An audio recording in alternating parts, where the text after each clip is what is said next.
What we're going to do is we have a number of members who are going to be here, and we want to and we put them in an order that they made the request. And so we'll start off with myself, Senator Risch, Ernst, Portman, and then each one of them has the order so they can pass it on to the next one. All right? So we have Russia. They're continuing to build up. We know what they're doing. We see every day the Ukrainian borders. The best way the United States can support our friends in Ukraine is to quickly deliver additional aid and bolster Ukraine's defenses. The administration is about 3 months behind where they should be at this time. Sadly, this is history repeating itself.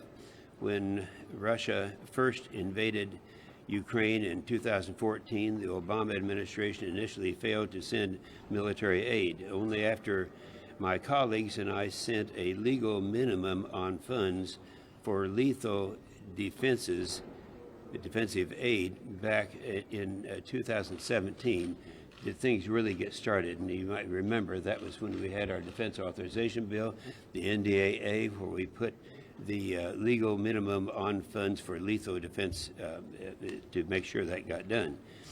Many of those Obama-era officials, including the president himself, are back in the White House, showing the world that they didn't learn any lessons from 2014. Worse, when the Biden administration had done everything in its power to support the Nord Stream 2 pipeline, that this was going on. This project would line the pockets of Putin. We all know what this would do and the results that they would have. Many of my Democrat colleagues were quick to criticize President Trump, claiming that he didn't do enough initially to push back harder on the Russian aggression. And then now they realize that how much more he did than the Democrats did during their time frame. Now, I'd hoped to pass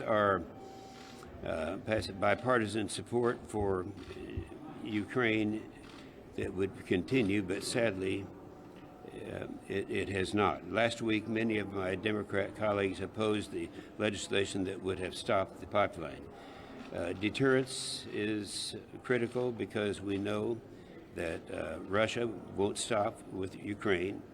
And when I was in Romania last summer, they made that very clear. They may be talking about Ukraine right now, but I'm next. And I think most of the others agree with that. So that's the major problem that we have right now. My last comment would be that the administration has finally started taking this situation more seriously, but they're mostly focused on what the U.S. would do after Russia invades, not what are they going to do to stop Russia from invading. Senator Risch.